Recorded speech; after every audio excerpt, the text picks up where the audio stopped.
அந்த ஏழை மக்களுடைய வாழ்வாதாரம் முழுமையாக பாதிக்கப்பட போகிறது. பாஜகக்காரர்கள் மக்கள் விரோதிகள் என்பதை மீண்டும் காட்டியிருக்கிறார்கள். ரவி அவர்கள் ஆன்மீகம் என்று நினைத்தார். அது ஆன்மீகம் அல்ல ரவி அவர்களே, அது மதவெறி. உனக்கு ஒரு எதிரியா இருக்கலாம், எனக்கு 4 எதிரி. மோடி அரசு தொடர்ந்து ஆர்எஸ்எஸ்னுடைய சிந்தனையோடு செயல்படுகின்ற அரசு.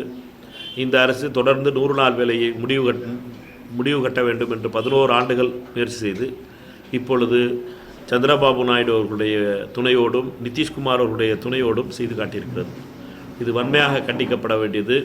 விருதுநகர் மாவட்டம் போன்று மாவட்டங்களிலே தினம்தோறும் ஏறக்குறைய 1,70,000 பேர் வேலை பார்க்கின்ற இந்த பணி என்பது நிறுத்தப்பட போகிறது. அந்த ஏழை மக்களுடைய வாழ்வாதாரம் முழுமையாக பாதிக்கப்பட போகிறது. மிகப்பெரிய அளவிலே தமிழகத்தில் ஏறக்குறைய 96 லட்சம் பேர் இந்த 100 நாள் வேலைவாய்ப்பினால் பங்கு பெறுபவர்கள். அதில் வெறும் இப்பொழுது புதிய சட்டத்தின்படி 4 லட்சம் பேருக்கு தான் வேலைவாய்ப்பை கொடுக்கப்பட முடியும். இப்படிப்பட்ட அநீதியான ஒரு கருப்பு சட்டம் நிறைவேற்றப்பட்டிருக்கிறது. அன்னை சோனியா காந்தி அவர்களால் கொண்டு வரப்பட்ட இந்த 100 நாள் வேலைவாய்ப்பு திட்டத்தை நிறுத்திய மோடி அரசு மக்களுக்கு இதை பதில் சொல்லியே ஆக வேண்டும். பாஜகக்காரர்கள் மக்கள் விரோதிகள் என்பதை மீண்டும் காட்டியிருக்கிறார்கள். ஆர்எஸ்எஸ்காரர்கள் ஏழைகள் விரோதிகள் என்பதை மீண்டும் காட்டியிருக்கிறார்கள். தமிழர் மணியனை பொறுத்த மட்டும் பாஜகவிற்காக வேலை பார்ப்பவர், அவர் ஆர்எஸ்எஸ்ஸிற்காக மறைமுக வேலை பார்ப்பவர். அவரை பொறுத்த மட்டும் காந்தியையும் காமராஜரையும் கேவலப்படுத்துவதற்காகவும் கதர் சட்டையை கேவலப்படுத்துவதற்கான ஒரு நபராக விளங்குகிறார். 2014 மோதியினுடைய கைக்கூலியைப் போல செயல்பட்டவர். தொடர்ந்து பாஜகவிற்கு ஆள் சேர்ப்பதே வேலை. இப்பொழுது வாசனோடு சேர்ந்திருக்கிறார். அவர் போன இடம் எங்கேயும் விளங்கினது கிடையாது. அதனால் அவருடைய ஆலோசனை யாரும் கேட்கவும் பொறுப்பு கிடையாது. அவருடைய புலம்பல்களுக்கெல்லாம் பதில் சொல்வது என்பது நியாயமாக இருக்காது. அவர் பெரிய அறிஞர் அண்ணாதுரை கிடையாது. அவர் பேசுகிற பேச்சுக்கு நம்ம பதில் சொல்லிக்கிட்டு இருக்கிறதுக்கு அது மொத்தமாக என்னென்னா பாஜகவிற்காக ஆர்எஸ்எஸ்க்காக பணியாற்றுகின்ற ஒரு கைக்கூலியாக நான் பார்க்கிறேன்.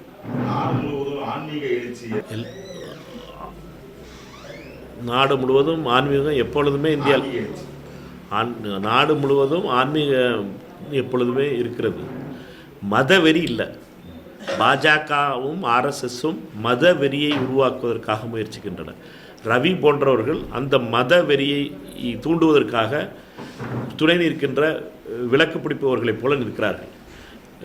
ஆர்எஸ்எஸ் என்பது ஒரு பேட்டர்னாக தொடர்ந்து மத வெறியை உருவாக்கி மத கலவரத்தை உருவாக்கி கிராமங்களை எதிர்த்து நகரங்களை எரித்து கடைகளை உடைத்து ரத்தம் படிந்த கரங்களுக்கு சொந்தக்காரர்களாக ஆர்எஸ்எஸ்காரர்கள் இருக்கிறார். இதுதான் ஆர்எஸ்எஸ்னுடைய 100 வருட வரலாறு. 100 வருடம் பார்த்தோம்னா எங்கெங்கெல்லாம் மத கலவரம் நடந்திருக்கோ அங்கெல்லாம் ஆர்எஸ்எஸ்னுடைய கைகள் இருந்திருக்கும். அப்படிப்பட்ட சூழ்நிலையத்தை ரவி அவர்கள் ஆன்மீகம் என்று நினைத்தார். அது ஆன்மீகம் அல்ல ரவி அவர்களே, அது மதவெறி. அண்ணன் திருமாவளுடைய கருத்து அவருடைய கருத்து. என்னை பொறுத்த மட்டும் பாஜக ஆர்எஸ்எஸ் மதுரையை மையமாக வைத்து மதவெறி அரசியலை தமிழகத்திலே தூண்ட முயற்சிக்கிறது. அதை தடுக்க வேண்டியது ஒவ்வொரு தமிழருடைய கடமை. ஆர்எஸ்எஸ்னுடைய 100 ஆண்டு வரலாற்றிலே பல இடங்களிலே இப்படித்தான் நம்பிக்கை சம்பந்தப்பட்ட அரசியலை தூண்டி அதற்காக பல உயிர்களை எடுத்திருக்கிறார்கள். இவர்களை பொறுத்த மட்டும் இவர்களுடைய வரலாறு என்பது ரத்தம் படிந்த வரலாறாக இருக்கிறது. இவர்களுக்கு வெறுப்பு அரசியல் மட்டுமே அரசியல். இவர்களுக்கு வளர்ச்சி அரசியல் என்பது கிடையாது. வெறுப்பு அரசியல் மட்டுமே மையமாக அரசியல் செய்கிறார்கள். இதை வீழ்த்த வேண்டியது ஒவ்வொரு தமிழர்களுடைய கடமை.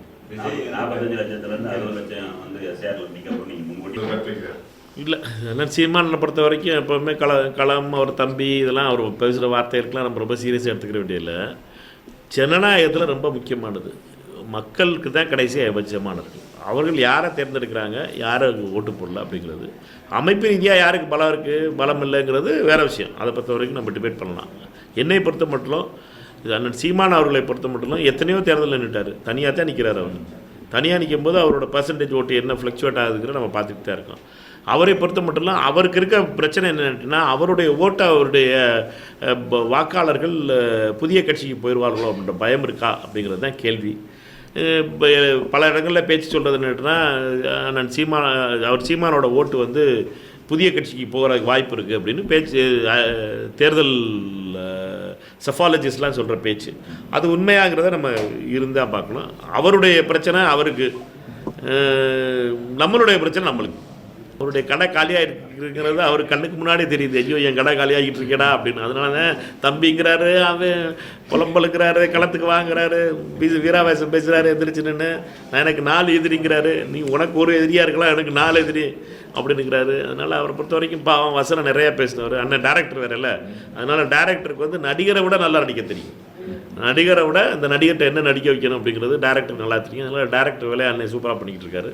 பண்ணட்டும், பார்ப்போம் மக்கள் என்ன முடிவு பண்ணுறாங்க.